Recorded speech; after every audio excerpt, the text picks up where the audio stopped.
Halo semuanya, masih tetap semangat belajar ya. Kali ini saya akan melanjutkan untuk pembahasan mengenai hidrolisis garam ya, hidrolisis garam. Nah, untuk kesempatan kali ini kita akan menentukan pH ya dengan rumus-rumus yang nanti akan kita bahas. Untuk yang pertama, bagaimana cara menentukan pH ketika asam lemah nanti bertemu dengan basa kuat. Mari kita akan simak sama-sama.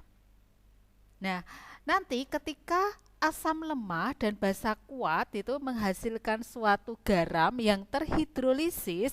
Nah, nanti contoh ini sebagai contoh itu ya adalah garamnya CH3COONA ini ya, CH3COONA di mana asamnya berasal dari CH3COOH. Saya tuliskan di sini ya, CH3 COOH. Ini adalah asam lemah.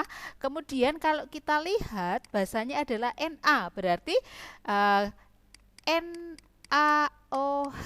Begini kan bahasanya ini berasal dari basa kuat. Nah, Al itu adalah singkatan nanti dari asam lemah. BK itu adalah basa kuat. Kemudian sama seperti penjelasan yang kemarin, jadi garamnya kita uraikan terlebih dahulu. Jadi CH3COO- plus Na plus. Kemudian jangan lupa yang terhidrolisis adalah ion yang berasal dari asam lemahnya atau basa lemahnya. Berarti kan di sini yang lemah adalah si asam lemah. Berarti ini yang akan terhidrolisis. CH3COO-nya terhidrolisis berarti nanti ini direaksikan dengan air. Maka reaksi hidrolisisnya adalah ini ya, CH3COO- plus H2O menghasilkan CH3COOH plus OH-. Nah, dari reaksi hidrolisis ini kalian akan bisa menentukan sifat garamnya akan bersifat asam atau basa ya, seperti pembahasan waktu itu. Nah, karena muncul OH-, maka nanti larutannya adalah bersifat basa ya. Jadi kalau bersifat basa nanti pasti pH-nya perkiraannya adalah lebih dari 7. Nah, sekarang kita akan membahas bagaimana cara menghitung pH dengan rumus ini ya, hidrolisis garam. Ketika sifatnya basa, maka rumusnya akan muncul seperti berikut. Nah, ini ya. Tadi kan muncul OH- atau bersifat basa.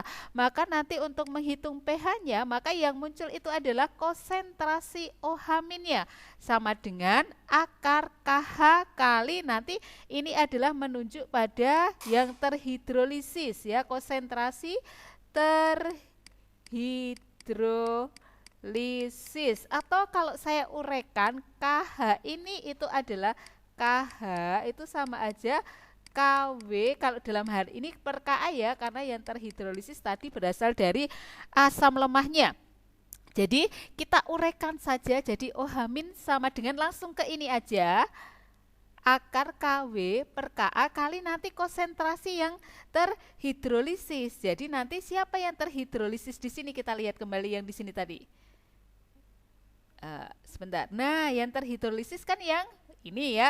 Jadi nanti adalah konsentrasinya yang si CH3COO-. Ini sebagai contoh asam lemahnya ya. Oke, dengan KH itu adalah tetapan hidrolisis, KW itu adalah tetapan ionisasi air. Kalau ini tidak ditulis di dalam soal, kalian harus ingat harganya adalah KW itu adalah 1 kali 10 pangkat minus 14 ya. Terus kemudian Ka itu adalah tetapan ionisasi asam. Ini muncul Ka itu karena yang terhidrolisis dari asam lemahnya tadi ya, maka asam lemah punya harga Ka ya. Kemudian ini konsentrasi amin ini adalah konsentrasi garam yang terhidrolisis yang tadi saya sudah perlihatkan di reaksi tadi ya, CH3COO-. Nah, untuk lebih jelasnya mungkin kita akan langsung aja dengan menggunakan contoh soal supaya jelas penggunaannya seperti apa ya. Oke, kita akan langsung ke contoh soal hidrolisis. Ini ya parsial. Kenapa parsial? Nanti saya akan jelaskan ya. Ini berasal dari asam lemah dan basa kuat. Contoh soalnya adalah sebagai berikut. sebanyak 25 ml HCN 0,2 molar. Oke, kita tandai dulu ada 25 ml HCN 0,2 molar direaksikan dengan 25 ml NaOH 0,2 molar dengan reaksi sebagai berikut ya. Ini reaksinya sudah ditulis. Jika KaHCN adalah 1 kali 10 pangkat minus 5, maka pH campuran yang terjadi adalah berapa? Nah, sekarang kita akan simak dulu soal ini dan keterangan-keterangan yang ada di soal. Di sini kalian lihat ya, muncul KaHCN. Artinya bahwa HCN ini karena ada harga Ka-nya, berarti si HCN ini adalah asam lemah. Oke. Kemudian NaOH adalah basa. Karena tidak muncul Kb, maka di sini adalah basa kuat ya.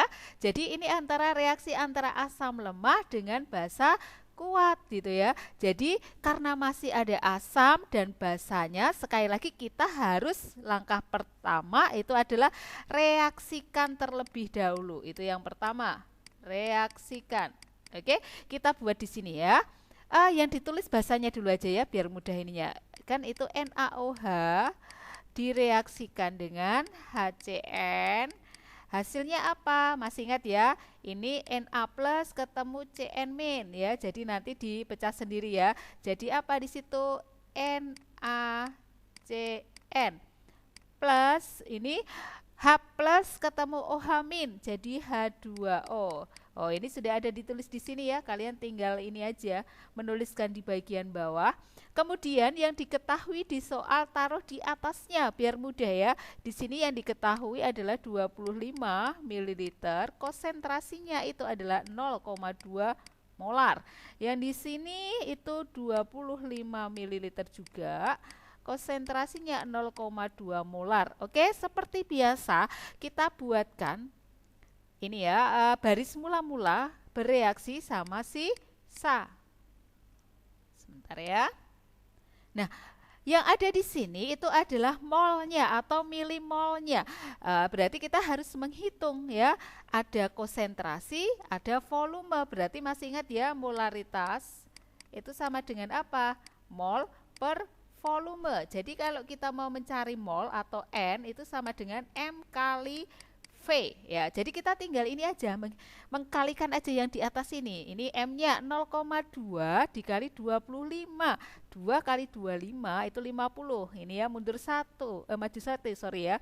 Berarti 5 ya. 5 karena satuannya mililiter maka di sini satuannya menjadi 5 milimol. Oke? Yang di sini kita juga hitung ya. Berarti milimolnya berapa? M kali V. Berarti 0,2 dikali 25. Jadi berapa? 5 milimol juga. Nah, masih ingat ya? Di sini sudah diketahui kita perlu mencari reaksi yang habis yang mana. Caranya masih ingat ya? Mol yang diketahui dibagi koefisiennya. 5, koefisiennya sini 1. 5 bagi 1 adalah 5. Yang di sini 5 bagi 1 itu juga 5, sama-sama 5. Berarti reaksi ini adalah habis semuanya. Jadi tidak ada sisa salah satu. Habis semuanya ya kita coret, di sini nggak ada sisa, sini nggak ada sisa. Berarti yang bereaksi sini berapa? Ini 5 milimol. Ini juga yang bereaksi 5 milimol.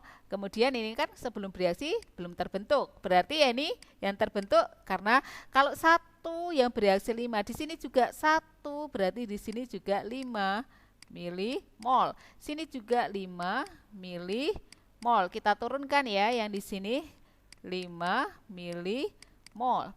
5 milimol. Nah, saya akan menjelaskan ciri dari soal hidrolisis itu ada di sini ya. Tidak ada sisa dari asam maupun basanya. Tidak ada sisa.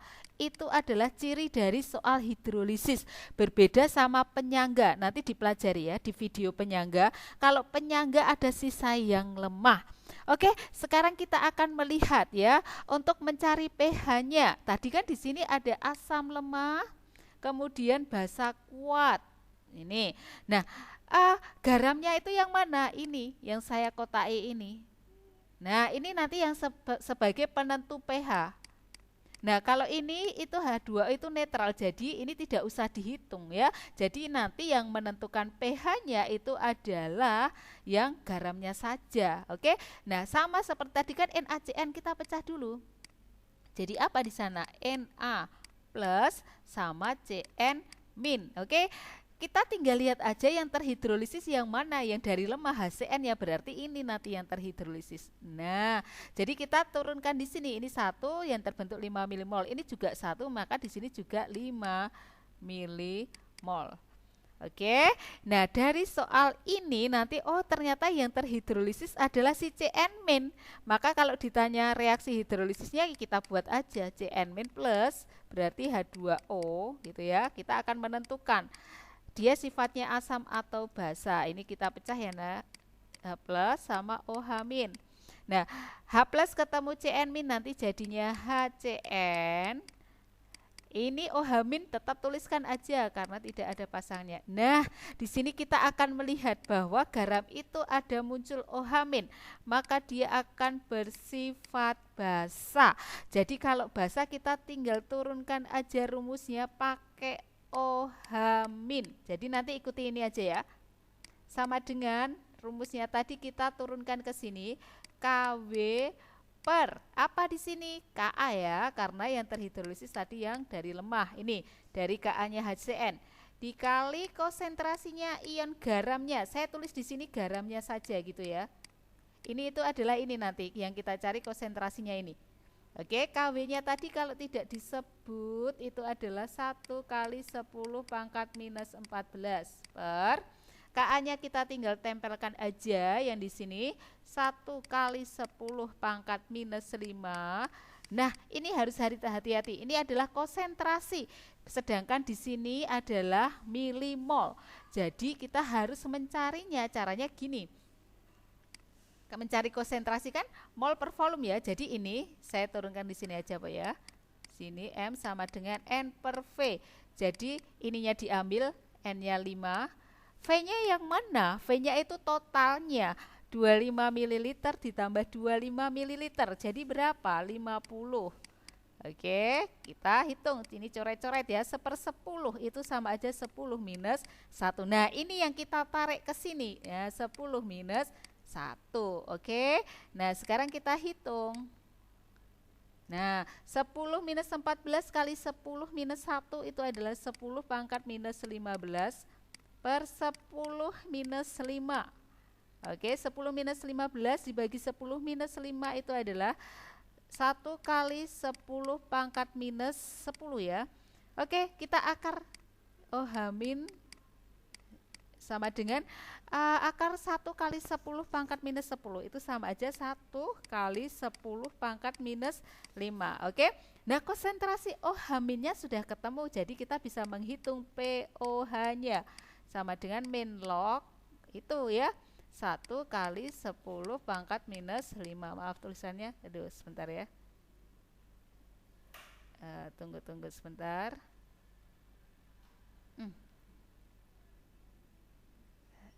Sebentar ya,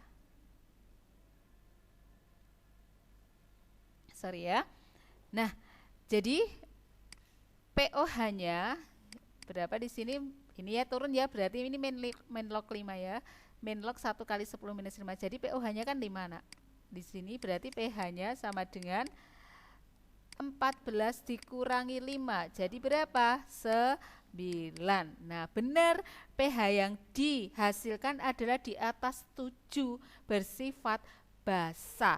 Jadi ini benar ya kalau muncul OH-nya.